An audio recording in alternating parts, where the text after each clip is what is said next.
Top quality और consistent performance के लिए सिर्फ सिल्वर पंप। टॉप क्वालिटी और कंसिस्टेंट परफॉर्मेंस के लिए सिर्फ सिल्वर पंप, नाम याद रखना। आता वैष्णवीच्या चरित्रावर त्यांनी संशय उभा केला होता। चॅट्स जे आहेत ते समोर आल्याचं त्यांनी सांगितलं होतं, जो काही बेस नाही आहे या केसचा।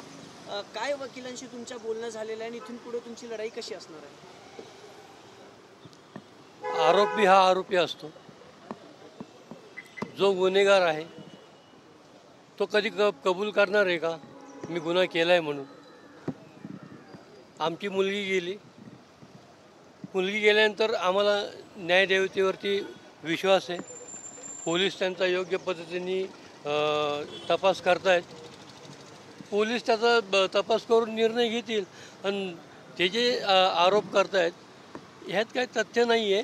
हे आता आमच्या मुलीवरती जे शिंतोडे उडवतात याचा मी जाहीर निषेध करतो या फॅमिलीचा। हे योग्य नाही आहे। मुलगी गेली त्याचं दुःख मोठं आहे आमच्यावरती आणि स्वतःला वाचवायसाठी आमच्या मुलीवरती आरोप करतात, हे योग्य नाही। असं देखील बोललं जातं की आम्ही हुंडा मागितला होता, फॉर्च्युनर मागितले होते, त्यांनी त्यांच्या खुशीनेच दिली।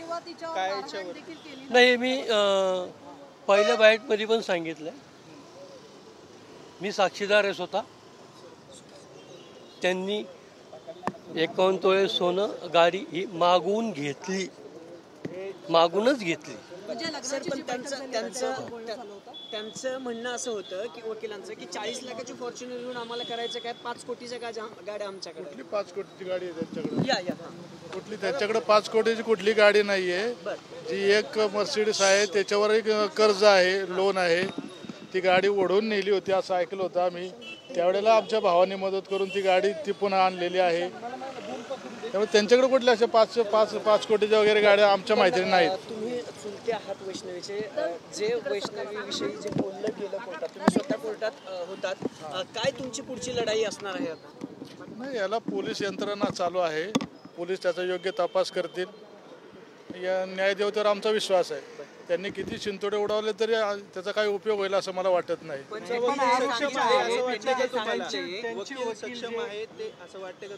प्रकरणात आमचे वकील आमच्या याच्यात सक्षम आहेत। त्यांनी जे सांगितलं त्यांच्या वकिलांनी की अशा प्रकारचे चॅटिंग जे आहेत ते सापडलेले होते आणि हे सगळं कसपटे कुटुंबांना देखील सांगितलेलं होतं। त्या कुटुंबाने देखील याबद्दल वैष्णवीला समजवलं होतं, तिचे मोबाईल काढून घेतलेले होते। अजिबात असा काही प्रकार झालेला नाही, तिचा मोबाईल कधी काढलेला नाही। त्यांनी काढून घेतला असलं तर आम्हाला माहित नाही। कसपटे कुटुंबाने काढून आम्ही कशाला काढून घेऊ? आम्ही आमच्या मुलीला मोबाईल दिलेला आहे, सर्व देतो, आम्ही मोबाईल कशा करता काढून घेऊ? नाही, पण आता सगळ्यात महत्त्वाचं असं आहे की या सगळ्या प्रकरणात तुम्ही बाळाला आणायला गेलेले होते तेव्हा निलेश चव्हाणनी बंदूक दाखवली नाही, त्यांनी बाळ सांभाळलं, त्यावेळेस तुम्ही कुठे गेला असा युक्तिवाद झाला असं त्यांचं म्हणणं आहे। म्हणजे मुलीचा अंतिम विधी झाल्यानंतर त्याने मुलांची कस्टडी घेतलीच नाही, त्याच्यामुळे निलेश आम्हाला यांना फोनही आला होता की तुमची मुलगी घेऊन जा का हो, मुलगा आम्ही आणून द्या म्हटलं होतं, तेच बोलतील आता। वैष्णवीचा मृत्यू हा 16 तारखेला झाला। 17 तारखेला 7:30 वाजता सकाळी करिश्मा हगवलेंना मी स्वतः फोन केला। तुम्हाला कुठं काय ते त्याचं रेकॉर्डिंग मिळत असेल तर बघा। त्यावेळेस तिला मी फोन करून स्वतः सांगितलं, लहान मूल आहे, त्याला तुम्ही वाकडला वैष्णवीच्या आईवडिलांचं सुपूर्द करा म्हणून। ती म्हणली, मामा ठीक आहे मी सुपूर्द करते, पण तिथं आम्हाला काय कोण काय करेल का? म्हणलं तुम्ही जर काही केलंच नसेल तर तुम्हाला घाबरायची काय गरज आहे? त्याला बाळाला तिथं वैष्णवीच्या आईवडिलांचं करिश्माशी माझं बोलणं झालं, फोनवर बोलणं झालं। मग काय केलं? मग ते म्हणतात की मग तुम्ही त्या बाळाला का घेतलं? त्यांनी आणून दिलं तर आम्ही घेतलंच असतं, बाळ त्यांच्याकडे होतं। निलेश त्यांचं म्हणणं आहे निलेश चव्हाणनी बंदूक, निलेश चव्हाणचा विषय वेगळा आहे, मी विषय वेगळा बोलतोय, तुम्ही नाही डायव्हर्ट करू नका। नाही, त्यातच प्रकरणात ते म्हणले की निलेश चव्हाणकडे बाळ होतं, तेव्हा कसपटे बाळ आणायला गेले तेव्हा त्यांनी बंदूक वगैरे काय लावली नाही, ते बाळाचं संगोपन केलं असं त्यांच्या वकिलांचं म्हणणं आहे। असं काही झालंय का? त्याने आम्ही बाळ आणायला आम्ही नव्हतो गेलो, ऐका ना, आम्ही नव्हतो गेलो। राजेंद्र हगवणे यांचे थोरले बंधू जयप्रकाश हगवणे, त्यांची मुलगी काय तिचं नाव मारणे, ह्या दोघांनी फोन करून आम्हाला सांगितलं मुलगा रडतंय, तुम्ही त्याला घेऊन जा। म्हणजे तुम्ही माझ्या घरी या, मग आम्ही त्यांच्या घरी गेलो, हागवणेंच्या, जयप्रकाश हागवणेंच्या घरी आम्ही गेलो. मग त्यांनी आम्हाला त्या व्यक्तीच्या घरी नेलं, निलेश चव्हाणच्या घरी नेलं. त्यांना म्हणलं तुम्ही आम्हाला आणलं आहे तिथं, तर तुम्हीच बाळ आम्हाला घेऊन द्या. त्यांच्या वकिलांचं म्हणणं आहे की ते हगवणे जे आहेत ते पैशावाले होते. त्यांनी कसपटेंनी म्हणजे वैष्णवीनी तिचं हक्क सोडपत्र लग्न झाल्यानंतर यांना करून दिलेलं आहे, बिल्डरला काही जागा देण्याच्या संदर्भात दिलेलं आहे. त्याच वेळेस त्यांनी पैसे मागितले असते, मग असं त्यांचं म्हणणं आहे.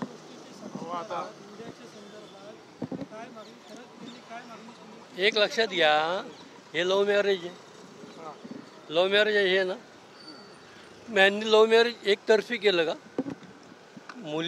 मुलीवर जो तुमचा संशय नव्हता, मग त्या मुलीची 2 स्थळं का मोडली तुम्ही?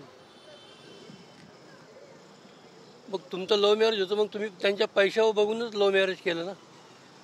एकतर्फी त्या मुलीचं एकतर्फी प्रेम होतं, यांचं प्रेम नव्हतं, यांचं प्रेम सगळं पैशावर होतं. पण सर मेन मुद्दा असा आहे ना की चारित्र्यावर संशय घेतला गेला, हे चुकीचं आहे. अहो स्वतःला वाचवण्यासाठी ते करणार. नाही थांबा, हे तुम्ही बोलतायत काय नेमकं हे सगळं झालं होतं.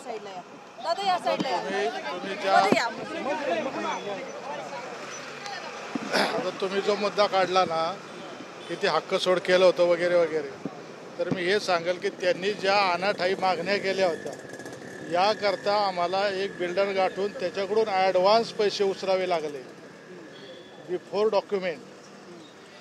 डॉक्युमेंट आम्ही त्यांच्याकडून पैसे उचलले आणि मग त्याच्याकरता आम्हाला आमची जमीन त्याला लिहून द्यावी लागली. त्यांनी ज्या अनाठाई मागण्या केल्या होत्या 51 तोळे आणि फॉर्च्युनर गाडी जी 50 लाखाची होती, एवढी आमची ऐपत त्यावेळेला नव्हती. त्यावेळेला आम्ही ॲडव्हान्स पैसे त्या बिचाऱ्याकडून उचलले आणि त्याला म्हटलं तुला आम्ही नंतर जमीन तुला जेवीसाठी देईल, आणि ऑन डॉक्युमेंट तसंच आहे. आम्ही ॲडव्हान्स त्याच्याकडून पैसे घेतले आणि मग आम्ही सर्व चुलत्यांनी मिळून मुलीच्या लग्नासाठी नंतर त्याला डॉक्युमेंट करून दिलेलं आहे. त्यावेळेला यांनी पैसे घेतले नव्हते, अगोदरच पैसे घ्यायला. हक्कसोड नाही केलेलं, नाही जमिनीचं जेही केलं, पण त्याला आमच्याकडे पैसे नव्हते. ज्यांनी एवढ्या मागण्या केल्या होत्या ना त्या पुरवण्याकरता पैसे नव्हते. आणि त्यावेळेला मग आम्ही इमिजिएटमध्ये एक बिल्डर पाहिला जो की हा माणूस होता की बिगर ॲग्रीमेंट करता त्यांनी आम्हाला पैसे दिले आणि त्या पैशावरून मग आम्हाला ॲग्रीमेंट केलं. लग्नात नंतर मग आम्हाला त्याला जमीन द्यावी लागली. मग त्यावेळेला ॲग्रीमेंट झाल्यानंतर ते हक्क सोडपत्र हक्क सोड नाही केलं, त्याला त्यांची सर्वांची कन्सेंट लागते. वडिलोपार्जित जमीन आहे म्हणून तिने ती कन्सेंट, आणि ती त्यावेळेला तिकडे नव्हती, आमच्याकडेच होती. त्यांनी कुठे आणून नाही घातलं, आमच्याच घरी. चरित्र हनन करतात येते की ही चाट सापडले, तिचे मोबाईल जप्त केले, ते पोलीस दाखवतील ना असतील तर. ज्यावेळेस तिने आत्महत्या केली त्यावेळेस हे 4-5 लोक घरामध्ये नव्हते असं त्यांचं म्हणणं आहे. आणि नवरा बायकोला 2-3 काना खाली लावलं म्हणजे हॅरेसमेंट होत नाही असं त्यांचं 2-3 काना खाली मारल्याच्या नंतर एवढ्या 30 खुना निघतात का हो, असं त्यांच्या वकिलाचं. आणि समजा चॅट सापडला असं ते म्हणतात. त्याला आता पोलीस रिपोर्टनुसार त्याला 6 दिवस तिला मारहाणीच्या खुना सापडल्यात. 6 दिवस तुम्हाला चॅट सापडत होते का? मग तुम्ही काय करत होते? 2023 पासून तिला कधीच मारहाण झाली नाही, त्या दिवशी चॅट. हो, याच्या अगोदर मारलेल्या याच्यात आमची त्यांच्यानंतर यांच्या घरी बैठकही झाली होती. कुठलाही घरंदार माणूस कुठला पोलीस चौकीत जाणार नाही. आम्ही सर्व म्हणून त्यांना जाब विचारण्यासाठी घरी गेलो, त्यांना त्याची तंबी देऊन आलो होतो की पुन्हा आमची मारहाण झाली तर हे काही योग्य नाही. आणि त्यावेळेला सर्वांनी मारलं होतं, आम्ही सर्वांना त्याला हे केलं होतं. मग चरित्र हनन का करतात? आता मला वाटतं त्यांना काही दुसरी बाजू दिसत नाही म्हणून चारित्र्य हनन करतात. तुमचं जर लव्ह मॅरेज आहे तर तुमचं लगेच तुम्ही डाऊट घ्यायचं काय कारण आहे? चारित्र्याचा संशय घ्यायचं काय कारण आहे? तुमचं लव्ह मॅरेज आहे ना, तुम्हाला एकमेकांवरती विश्वास नाही का? मग जर विश्वास नव्हता तर तुम्ही कशाला लग्न केलं? याचा अर्थ तुम्ही पैसे पाहूनच लग्न केलं असंच म्हणावं लागेल ना. मग या सगळ्या गोष्टी आज ज्या काही घडल्या कोर्टामध्ये, मग यामुळे तुम्हाला काय वाटतं की वेगळं वळण कुठेतरी हे सगळ्याला वेगळं वळण द्यायचा त्यांचा प्रयत्न चालू आहे. असा काही विषय 100% नाही. आमच्या मुलीवर विश्वास आहे. ठीक आहे. हो, धन्यवाद.